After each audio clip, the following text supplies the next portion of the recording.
A few weeks ago, when Franklin and Stefan were here, I was talking about my health and I was worried about my big tummy, and I explained that that because I write, which is such a consuming job, that all writers tend to end up grazing, going to the fridge, and just a bad habit, and I'm having trouble shaking that habit, or I have had trouble shaking that habit. And also, I just absolutely drive myself all the time because, as I've explained, when you realise that you can deal with this forbidden subject of the human condition, this off-limits subject, and from there make amazingly precious insights, the responsibility is just enormous. And while we haven't sort of acknowledged it about Darwin, he was also an unresigned thinker who was able to think truthfully. That's how he came up with the idea of natural selection. And he also suffered from this massive responsibility, and he also suffered from chronic fatigue. In fact, at one stage they're going to call chronic fatigue the Darwin syndrome a few years ago. But anyway, so I've had this problem with my tummy, and I've been trying to beat it.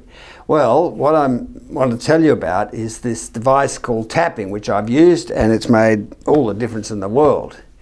Now, I need to explain tapping. It's a very powerful tool. It's a similar tool to acupuncture, to scanner, and PhysioKey, and all these things that they're working on the body's meridians. Now, the human body, like all living things, is full of electricity, and there's all these pathways, the sort of main highways through the body of these energy pathways. They're called meridians, or in Chinese medicine, qi, and so on. But the body has got, so the human body is just an electrical system, and that electrical system is organised into pathways, so these pathways run right through the body, and they run from the head down right through the arms, and then they run right through the body like this, and so now what happens is, when we live with stress and in the abnormal world, the human condition, afflicted, distressed, upset, angry, egocentric, and alienated world that humans live in now, these highways become blocked, and so they get jammed up. So see what the body does when it can't deal with something. It departmentalizes it. It just sort of parks it off to the side and leaves it because it can't deal with it, it can't resolve it. So in the end, the body looks like one big mass of blocks, and these are all, and the body ends up hardly able to work. It's like the pipes in the body aren't flowing anymore. I mean, when I got chronic fatigue, part of my adrenals, which is something to do with the chronic fatigue, my body started splinting them, which means it started putting a muscle, a box of muscles around it to try to protect them. So it sort of departmentalized off to sort of protect them. In fact, when I had someone give me some massage once, she was very good at massage. Immediately she touched there, she said, "Gee whiz, you've got some real knot in there, sort of unresolved knot." In fact, she pushed so hard on it to try and work it out that she nearly twisted my rib cage and got sore for a long time. But she was tapping into the splintered musculature around my adrenals that are trying to protect it. That's an example of how the body, when it can't deal with something, like the mind, when it can't deal with something, it has to park it off to the side, leaving it unresolved. And in fact, the body and the mind are obviously totally connected, and most sicknesses are psychosomatic. They're mind produced, and so the body, like the mind, ends up compartmentalizing, and the whole body gets locked up, and so nothing's working. It's all jammed up. And so clearly what you've got to do to try to get the body to work is to try to unlock these pathways and make them flow again. So everything can start unraveling and healing. And so that's the power of acupuncture. Acupuncture just hits these key points, these interfaces where the meridians are strongest, where they're running, where they interact, where they cross over, and it lets the energy out. It allows those tangles to be unlocked, and suddenly everything starts to flow and work, and you get an amazing healing effect. You come out of a good acupuncture session and you feel enormously relieved and calm and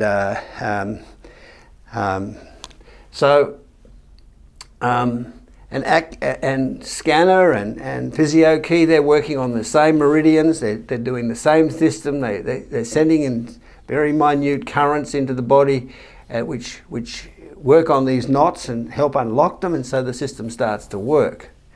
Now, this tapping is incredibly powerful system, and it's doing the same thing. It's helping to unlock all this mess and tangle and let the body start to work, and once it can start working, then you can get some healing effect, you can get some therapy. And so since what you're doing when you're tapping is you're actually, as I'll show you in a split second, you're tapping on these main points as it comes down here, as the meridians come down through here. And they're where the meridians are closest to the surface. So they're just under the eye, above the lip, on the chin, on the chest bone there, and on the hip there, and the top of the head. Now, if you think about it, and you feel all these points, you're just almost tapping on the skull itself. So there's hardly any meat between the bone and the surface. So obviously the energy meridians are very close to the surface, so it's very effective points to touch on. And if you touch on them in association with your mind thinking about a subject, it's very powerful. It's absolutely extraordinarily powerful in unlocking those, assisting with those problems. Okay, so that's the basis of all these energy healing systems of acupuncture, Scanner, PhysioKey,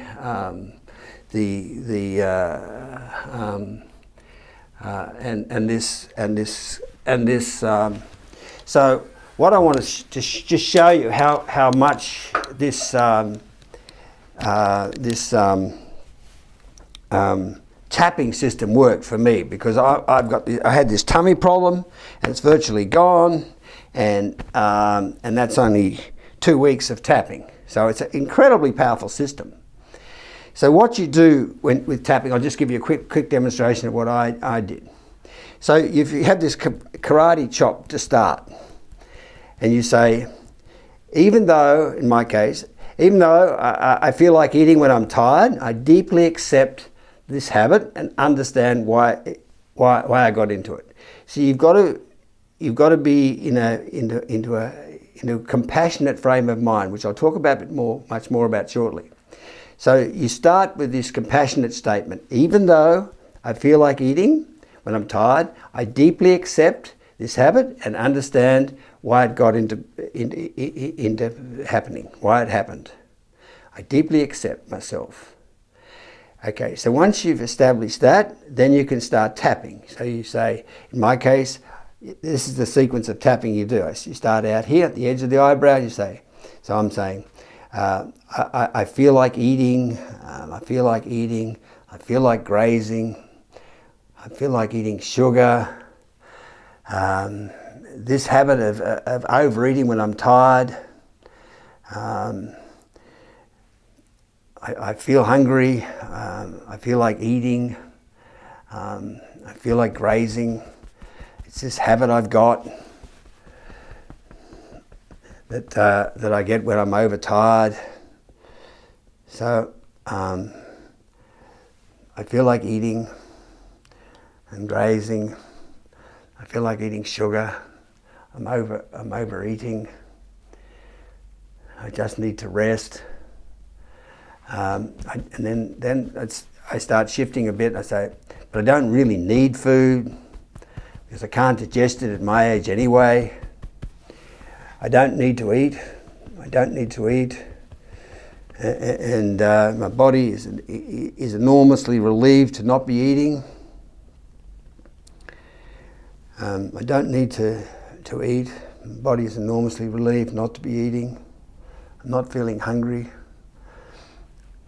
I don't need to eat. I'll be so relieved when I'm not eating. The system will be so relieved. I have been eating, I have been overeating, but I don't need to overeat anymore. My body's enormously relieved not to be overeating. I don't need to be eating food, overeating food. I don't really need to eat so much. I can stop grazing. I'm not really hungry. My body doesn't really need that excess food. And you keep doing that, right? Now, what happens after you do a session like that, you actually can feel whatever the problem is you're tapping on. You can tap on any feelings that are coming up, or any concern or whatever, and it's astonishing how the whole body will respond, how your mind will calm down on those issues. You will be effective. And in fact, so when I was starting to get hungry through the day, I would start tapping. So now I only eat one reasonably small meal at lunchtime at 12 o'clock and one at 4 o'clock, and that's all. And I know a lot of people who are really thin hardly only eat one meal a day when they're my sort of age. So this tapping has been the tool I needed to help me stop eating, because I just start tapping when I'm feeling hungry, and honestly, after it, I don't feel hungry. It's astonishing. This tap, look it up on Google. It's an amazingly effective device, tapping. It just seems to have this almost magical effect of because again, you're tapping right on those meridians. That's the points where they put the acupuncture needles, the same places, and it sort of opens a pathway into you. It's like a doorway. It's really powerful tool. And it's going to, in the future, it's going to be very important, which is something that I'd now like to talk about.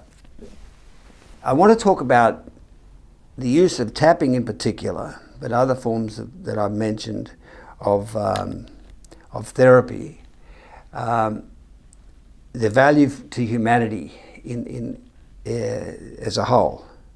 Now, in chapter 9 of Freedom, I explain that with understanding of the human condition, we've got the means now, the bridging understanding, to heal all our psychosis, because we can now reconcile the upset in ourselves. We can love ourselves from a basis of first principle biological understanding. So as Carl Jung was forever saying, wholeness for humans depends on the ability to own our own shadow being the dark, volcanic, angry, egocentric and alienated part of our being.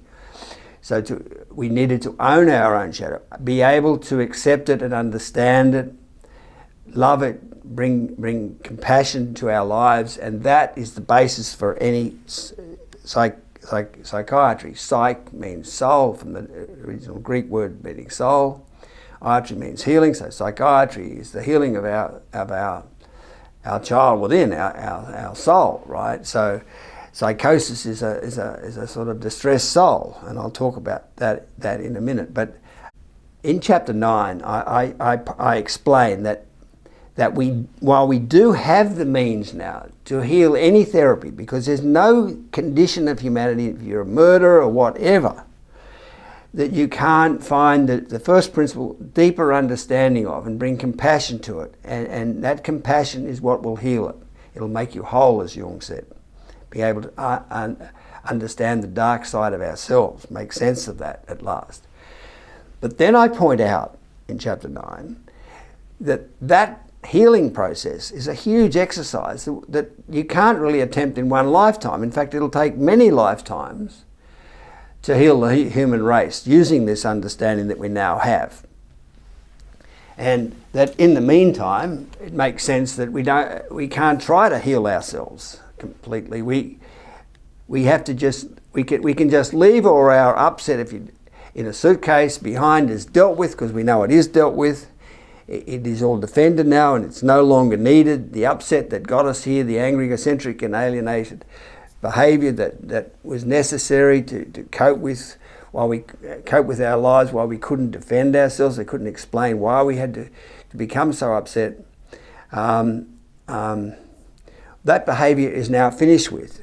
The battle's won. We can all, as it were, leave the game, leave the football field if you like, and go to the showers, because the battle's won. So there's no longer any legitimate need to continue that upsetting search for knowledge.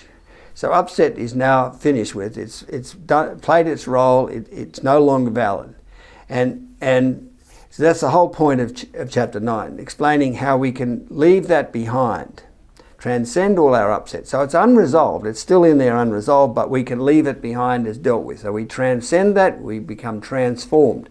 So all humans can immediately become transformed from the upset state of the human condition. And it is to some degree artificial because you're just leaving it behind unaddressed, right? So that's what generations in the immediate present have to do to cope with the human condition, or can do and should do to cope with the human condition. That it will take generations to actually ameliorate and heal it through therapy, all the upset in humans. Now, that's the overall truth. But what's going to happen is a lot of people, especially those with extreme upset, are going to want to try to get that under control. So there will be a big industry dedicated to therapy, to trying to help the more upset at least get their upset under control, their psychosis and neurosis under control. And it's going to be a huge industry, and because it's almost impossible to be effective if you're too crippled by your psychosis. So extreme psychosis, people will want to go into treatment and have it, and there'll be a lot of people dedicated to doing it. And then all these things like acupuncture and physio and tapping especially are going to become incredibly popular, and there's going to be people very good at using them. So the therapy is going to be big business. It's going to be one of the biggest, it won't be businesses in terms of money-making enterprises, but it'll be one of the biggest activities being practiced in the new human condition resolved world that's coming. And one of the most powerful healing tools or forms of therapy will be this tapping. Because it's so effective in opening a sort of, as it were, a doorway into our repressed and hurt self, and allowing those repressed feelings to come up, and our adult self to be able to deal with them and make sense of them and heal them. And saying that our adult self is very significant, and this is why. It's mostly during our childhood, the first 6 years almost of our life, where most of all the upset that's in the world causes its greatest devastation to us, to our soul being our original instinctive self or child within. Now, as I've explained in my books, the human race has never been able to admit that humanity once lived in a cooperative, loving, harmonious state, as the bonobos are living in now, and that they developed that through nurturing, because until we could explain why we spoilt such a magic place, destroyed paradise as it were, while we couldn't defend our loss of innocence, our departure from the Garden of Eden, however we like to describe it, it was an unbearable truth to face. So the way we cope with that was to pretend that, no, our ancestors were brutish and savage, aggressive, and we've got savage instincts like lions and other animals, which as I explained in all my material, is absolute rubbish, because we have a cooperative, loving, moral soul, an altruistic moral soul. So we obviously once lived in a cooperative, loving state. So we've been living in denial that humanity's once lived beautifully in a lovely, beautiful, happy, cooperative, sensitive, all-loving, all-sensitive state. Now that we can admit that, now that we can defend our loss of innocence and explain that, we can afford to admit that truth, that we were once incredibly loving and what innocence is really like. Now, what's significant about that is when children come into the world, they come in our, more or less in our original instinctive state of expectation of encountering a loving, cooperative world like it always was, and suddenly it isn't. It's this massively angry, egocentric and alienated, upset world that they're encountering. So it's incredibly distressing to children to encounter that world, which is why when they finally start thinking about it, the philosophy of our condition, when they're about 12 or 13, they go through resignation, all that horror, because they can't. But this is the most damaging thing that happens to children, because they're so trusting in that the world is cooperative and loving. When things go wrong, badly wrong, and they're ill-treated during, basically when they encounter the extremely upset, egocentric world in the case of men, and alienated, neurotic world of women, it's incredible distressing interaction for them. Now, what children tend to do is they tend to blame themselves. And this is what's so devastating. You see, because they are so trusting, our soul is so sensitive and so loving that when things go wrong, children, in all their incredible naive honesty, think, well, it's either them that's wrong or it's me that's wrong, because they're so trusting they cannot believe the adults, the more mature, the established people in the wrong. It has to be their mistake. So it's a measure of just how trusting children are that they end up blaming themselves. And they blame themselves very easily. Now watch this. This is really important. When they get to that conclusion that it's their fault, and as I said, it's ridiculously easy how quickly they'll blame themselves.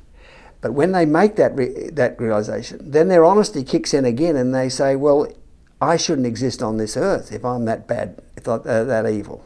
Again, you've got to understand just how innocent our soul is, our original instinctive child within is. So when we are a child, we're living in this idealistic expectations world, and it's not like that, and it's devastating. And the adults can't even admit they're alienated and upset because they can't defend it. So they pretend they're not. They're laughing and acting confidently, and it's incredibly bluffing. Children are codependent to adults. Codependent means incapable of independent action. You look it up in the dictionary. They're codependent. They can't think independently and realise that it's not their fault. It's the parents' fault or the world that they've grown up's in fault. They can't help but blame themselves. They're codependent, incapable of being independent of that conclusion, of being adult, as it were, about the world. Adults, of course, know the world's not perfect, so it's all self-evident to them that the world's not perfect. But for children, it's a massive problem. And if a lot of hurt happens, then they can blame themselves. And when they blame themselves, the next thing is they conclude that therefore they shouldn't exist, that they're monsters. And when they come to that conclusion, that is such a terrifying conclusion for children, for infants and children, that they can't live with that truth. And they immediately have to split off from it, separate themselves from it, because they cannot deal with that they shouldn't exist. And so what they do when they split off from that, they departmentalise, like as I mentioned earlier, that whole issue of that they're evil. And then they create a mechanical life to live in. They're living in this surface, superficial existence because they don't want to go near that issue. And it's like what happens at resignation. Everyone tries to understand the human condition, and being no understanding why they're not perfect, they block that off. So that's a separating off from the soulful truth as well. But children do it in a different sort of way. This is a much earlier time in their life, and they're infants and young children, and they can blame themselves, and then they split from that conclusion because it's too unbearable to live with. So thereafter, they're living an artificial, mechanical life, just making do, just getting by, just not dealing with anything deep. And they create this totally mechanical existence for themselves. But it's a dysfunctional life and a superficial life. So what happens for those of us who are unlucky enough to encounter the human condition in the extreme, because it's an outright raffle. Everybody's variously upset in the world. That's an unavoidable reality of this heroic journey that humanity's been on. But obviously some people are lucky in escape encountering that horror, the full horror of that battle, like I was lucky enough to do. And other people are unlucky enough to be born in the midst of it and suffer enormously. Now, so what I'm saying is that when the human race now has finally found the redeeming understanding that will heal all its psychosis, but will take generations to heal the whole human race. In the meantime, we don't need to. We know that the battle's won, so we just give up all that upset behaviour, leave it behind us and transcend it, and just live for this new world, this human condition resolved new world, and support that, and that we can be part of a human condition free world by doing that. So we just put our upset in a suitcase and move on. But in general, we won't be trying to therapise ourselves, given it's just going to be too preoccupying and take too long, and we can't achieve much in our lifetime. But those, as I said, those people who are extremely upset, which are the ones that I've encountered, especially these children who are split off from their true self and develop an extreme psychosis, and become extremely, there's underneath them is this hidden stress that keeps bubbling up and expressing itself. So there's feelings that are coming up, and they're all coming from this distressed childhood state, this unresolved issue that they're evil, and this fear that they're bad and they shouldn't exist. That there's dark shadow that's plaguing them, and that shadow is the fear that they shouldn't exist. And so that's the most destructive and hurtful and psychosis. And those people suffering from that are really going to want to try to make some improvement on that, try to help that to some degree in the new world, new human condition resolved world that's coming. And that's understandable, and if they can make some help, so there will be a big industry trying to help those more extremely suffering that I've just described.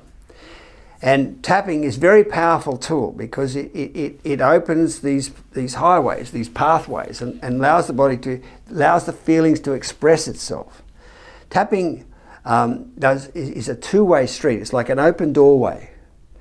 Any form of acupuncture or scanner or whatever, physiotherapy it does that. It opens up these pathways so all the energies can start to work and feelings can finally come up.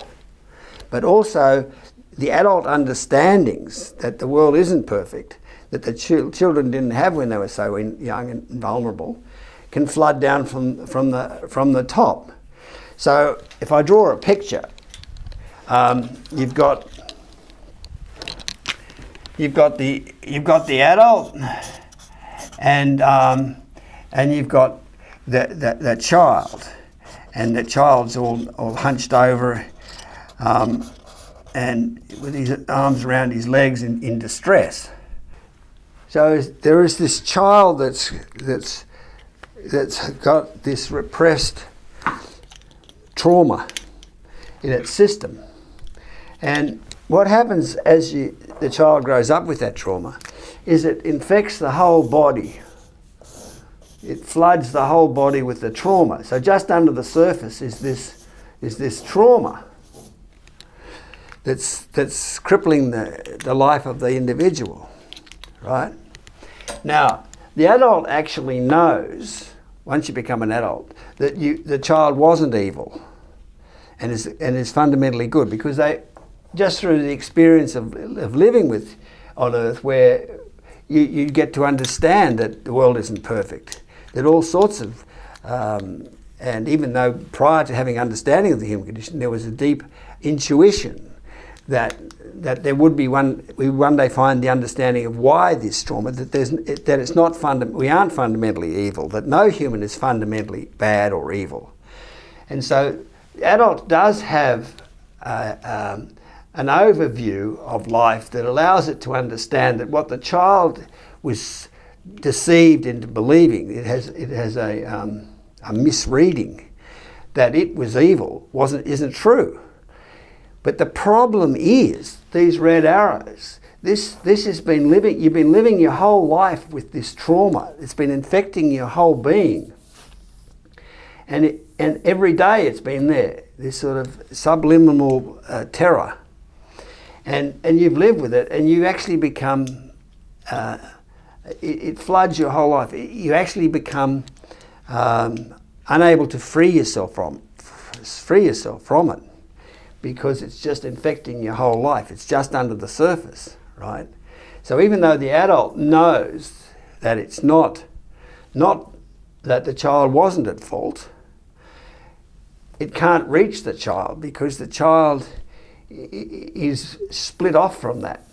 So if you were to do it's called primal therapy. In a primal therapy, you go into sessions where you gradually work your way back. They ask you questions and you say, I've got this feeling coming. I say, where's that coming from? And you talk a bit about that. And gradually they work your way back and try to make contact with this child, because until you can reach that child and its trauma, you can't get it to renegotiate its fear, unlock the fear. So that's primal therapy, is all about trying to help someone work their way back through all the layers of block-out and denial to finally reconnect with the child and basically break in on the child and say, you were wrong, you weren't evil, you're a wonderful person, and the child can finally breathe easily. So that's primal therapy, is trying to work down like that. But that takes a lot to do. The beauty of tapping and physiocare and stuff like that is that it's a tool that opens these locked up pathways and lets these feelings come up, and then the adult can interact with those feelings and feed back down the true understanding towards the child and relieve the misreading, right? So if you can open this locked up and let the feelings come up, and feelings are only expressions of the deeper trauma. They're the outward sort of expressions that you've got this anxiety, and if you tap on that anxiety, it'll start to express itself more, and the adult will start to make more connection with that trauma, and some healing will take place. So tapping can be a very effective way of opening the door. It's to two ways. It allows the feelings to come up and access them, begin to come up, and it allows the adults understanding of that the world was never supposed to be that perfect to filter down, and you get this healing effect. You get this therapy happening. Now, and this is really, really, really important. That's all straightforward. Psychiatry is not rocket science. It's just simple. Once you accept that humans were once innocent and they no longer are, and they had this horrific, heroic battle to participate in, which led them all to become immensely angry, egocentric and alienated, then you can understand that we've got this magic child within us, and we brutalised it, and every generation has to catch up to the level of upset that's now established on Earth. And so you come in for a very upset stage in the human journey, which is now, and the world's going to be incredibly distressful for the child. And it's going to be incredibly hurt by the degree of wrongness in the world. Seeming wrongness, because we now know it's not actually wrong. There's a reason for our upset behaviour. So,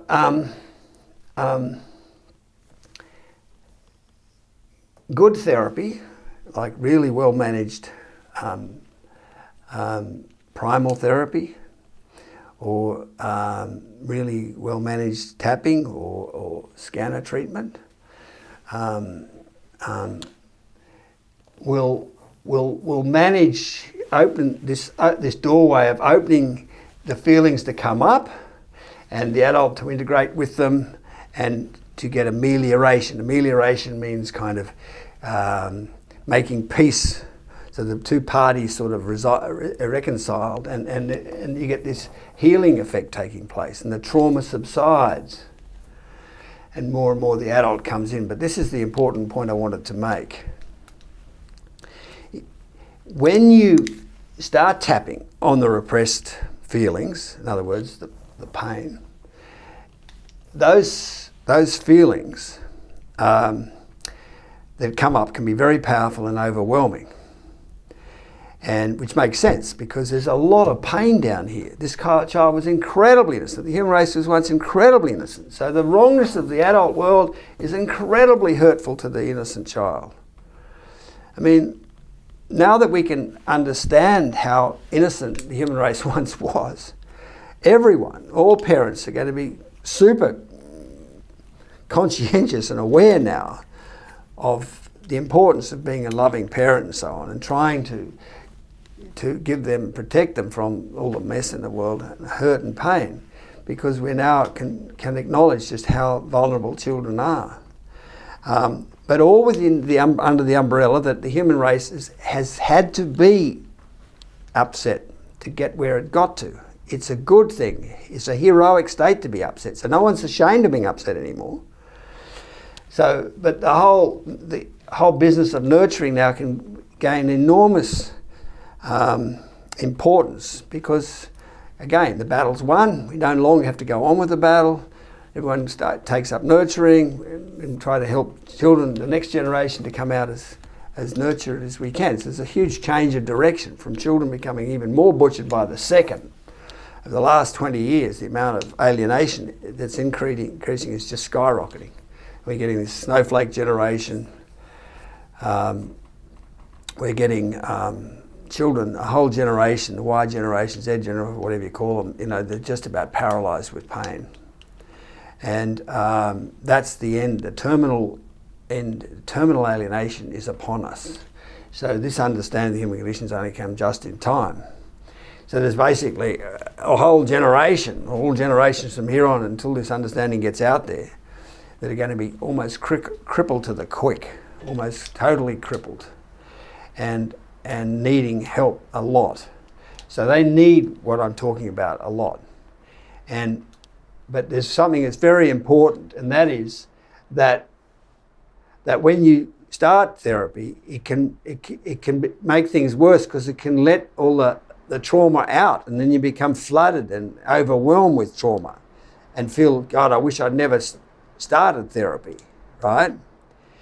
So you can get to this situation quite easily where you wish you never started therapy, because it's just made things worse, because you've opened the floodgates, as it were, and all the repressed feelings are coming up, and there's not enough time, as it in effect, for the integration of this material that's coming up to happen, to ameliorate it, to absorb it, to adjust to it, to integrate it into your whole understanding and feeling system.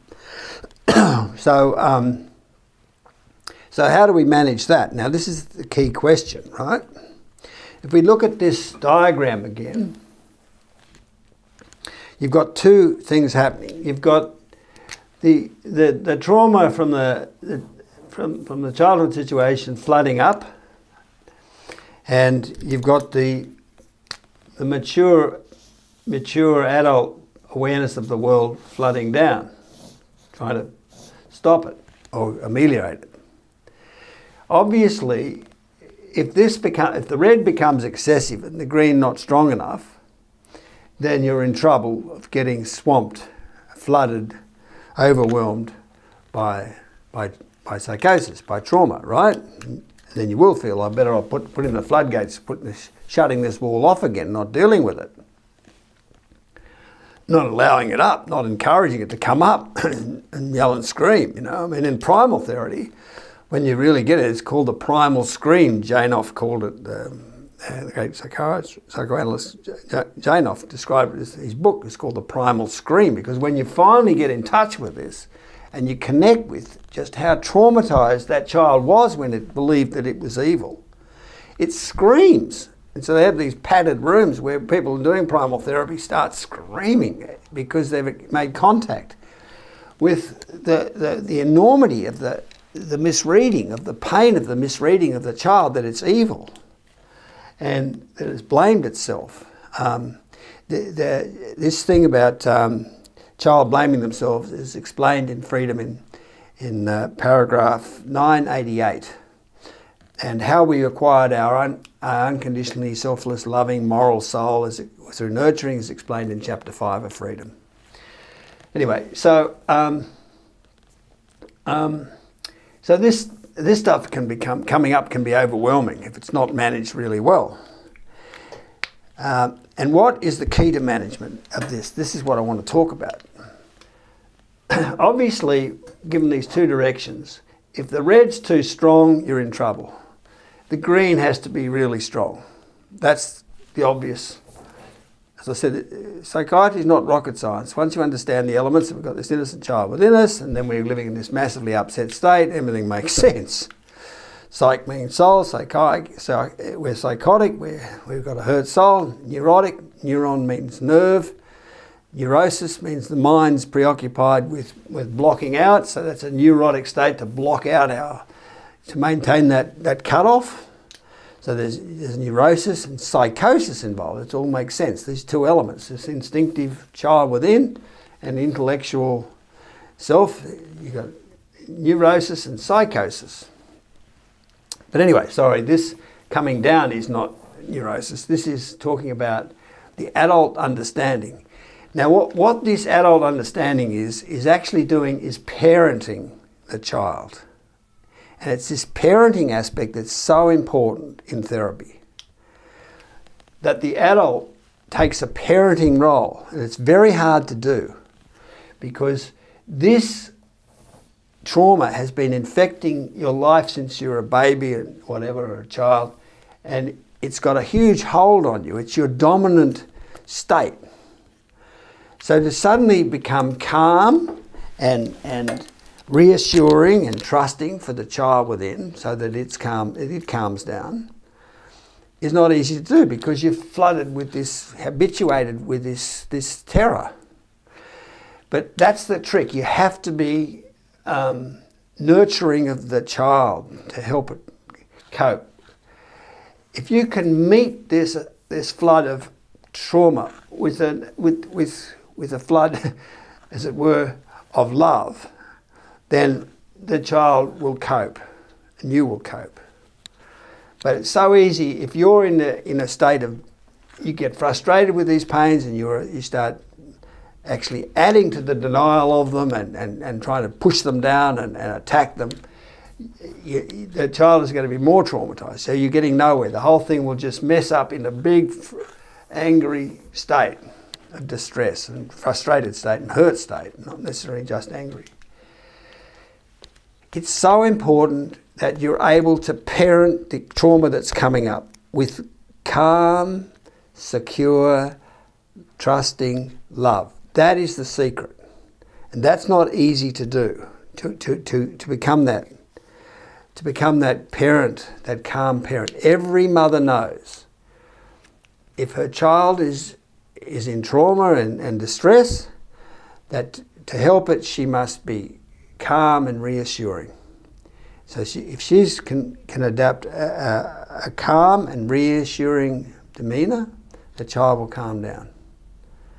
So it's about being a good parent in having this loving and compassionate state of mind for the parent. So you've got to occupy, the parent has to occupy that state of mind. It's not easy because it's actually habituated to being in trauma and subconsciously distressed. So it's hard to separate that from that and become the secure adult that you'd like to be. It's very interesting to watch Cesar Millan, who's the great dog whisperer, helping people with distressed dogs. And he walks into their house, and you can see it nearly every show, because he's got these TV series. He does it nearly every show. He comes in and he starts talking. He introduces himself, and they introduce themselves, and then they say, here's Snippet, and they meet the dog, and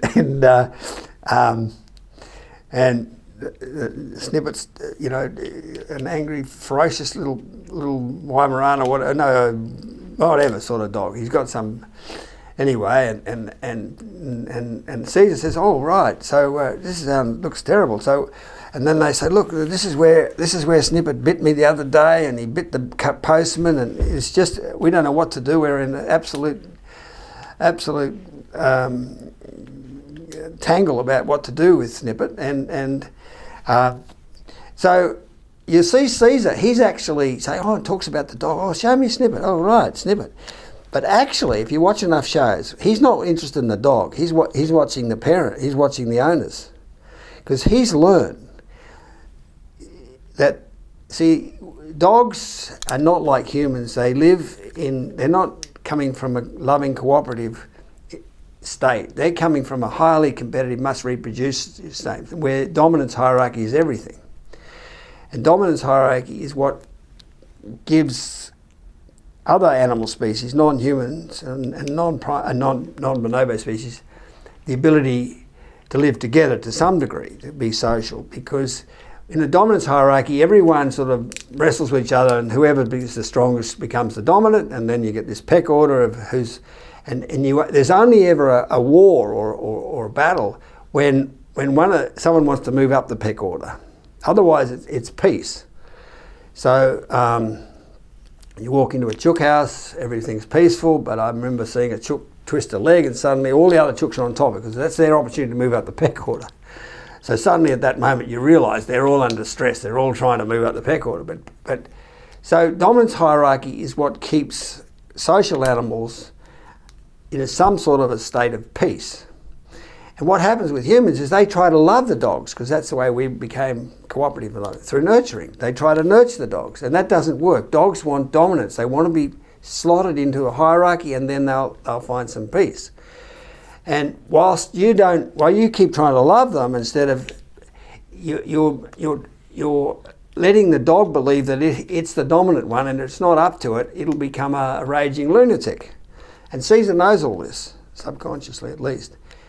And he knows he's got to establish dominance. And so he's looking at the owners of the dog, and he sees that they really haven't got any control over the dog. They've got no self-belief. They're not carrying themselves with any kind of belief and sense of strength. So you'll see him, he'll take right. He says, "Come over here, Mrs. Jones." And he says, "Right." And he pulls his shoulders back and says, "Pull your head up, stand up straight. Now I want you to walk across the room in front of Snippet, looking like you own the world and you're able and confident and in control.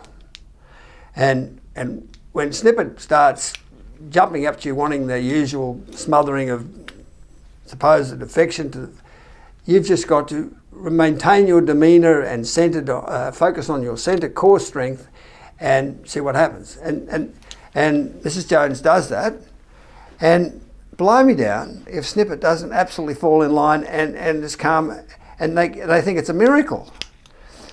It's like that. The child isn't suffering from dominance hierarchy, being given not given any framework to live within. It's suffering from the similar but an equivalent situation where it needs a strong, calm, assuring adult to calm it down.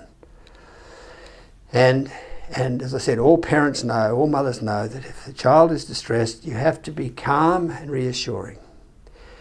Now, what I'm saying, I honestly believe that anybody listening to this won't really appreciate what I'm saying. It's just too hard to appreciate just how difficult it is to become that, to not be infected.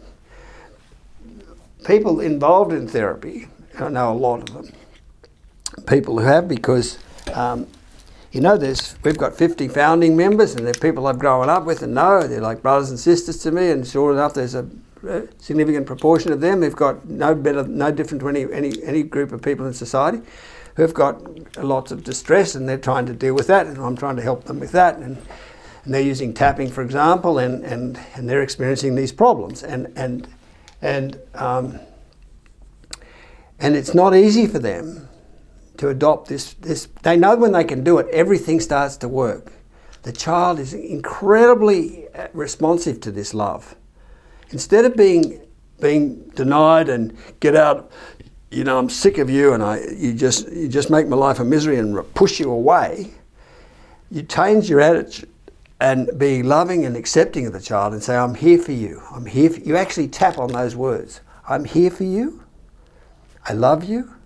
I'm sorry I've been dismissive of you and even pushed you away. I want to help you and be here for you.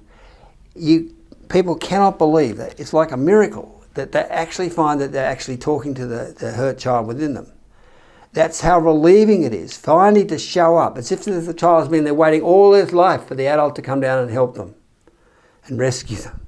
And suddenly the cavalry's arrived. And honestly, the child comes out and receives this love like you wouldn't believe. It's so therapeutic. It's incredibly effective. But it's so hard to do, to become, people think, what happens is they think, look, I'm definitely inhabiting this calm, secure state of mind. But what they realise a few days later, I really wasn't. I was still infected by, I was still owned by the frustration and I was still flooded with the trauma in my system. I wasn't trauma free. I was still basically living in a state of trauma. I wasn't living in a state of calm, centeredness and security. So it's not easy to become that. And so to try to make my point, I predict that when this industry of therapy begins in earnest, in this human condition resolved new world, one of the greatest skills that's going to be taught is how to be a parent to the hurt child within us. And that's not easy. You have to, it requires what we call a 100% rule. You cannot afford to drop back into being frustrated and troubled. You have to be living in that calm state all the time, 100% of the time. If you can stay in that calm state, enormous therapy will take place. But if you lose it and start getting infected with this historic, habituated frustration, then your therapy will founder, and you'll very quickly get into a situation where you'll feel that I wish I'd never started therapy. So this parenting aspect of therapy is just critical. And it's totally legitimate, because you have to understand this child, that state is a misreading that it's a bad person. So that's a lie, and the adult world knows that that's a lie. So the adult's in charge of truth. So this is truth flooding down to here, and this is lies flooding up. So truth has to win over lies. It's the same equation that the whole human race is now in, now that we've found an understanding of the human condition. It's under the historic fear that the human race is all bad, that we're evil, should have been thrown out of the Garden of Eden, banished, that we're fundamentally bad. That's been the whole insecurity of the human condition. But now that we can understand that, we understand that that's a lie. We've found the defense for ourselves. So the defense which is the truth that we are good and not bad, has to replace the lie that we are bad. And that has to win out over that misreading. And that's the big turnaround for the human race. And when we start flooding the world with love, understanding of ourselves and each other, then the trauma will be subsided. It's the same equation. So the whole human race is under therapy now, is in therapy now. Because the truth, which we are good and not bad, is able to replace the lie that we are bad, that caused us so much pain and suffering. All our upset, angry and egocentricity behaviour are all a result of that misreading that we're bad. We blocked out the criticism, that's alienation. We attacked the criticism, that's anger. And we tried to prove it wrong by getting wins all the time, so we're egocentric. They're all responses to feeling that we're bad, to not knowing, to being insecure, to not knowing that whether we're good or not. But now we know we're good from first principle biology, so we can replace all that misunderstanding with love. And that will flood through us and heal everything and make sense, and the therapy will start spreading across the world. What I've been talking about is just a personal situation where this pain is in the extreme, how it works. And it's the same thing. We can parent the whole human race now with love because we've found love, i.e. understanding. And in this equation, when you're tapping and stuff's coming up, you need to be able to stay in this pace where you're secure and trusting and loving and calm. If you're in that state, you can practice therapy and it'll be very effective. If you're not in that space, as I said, it's very hard to maintain. And you'll continually find that you have, what's the word I use?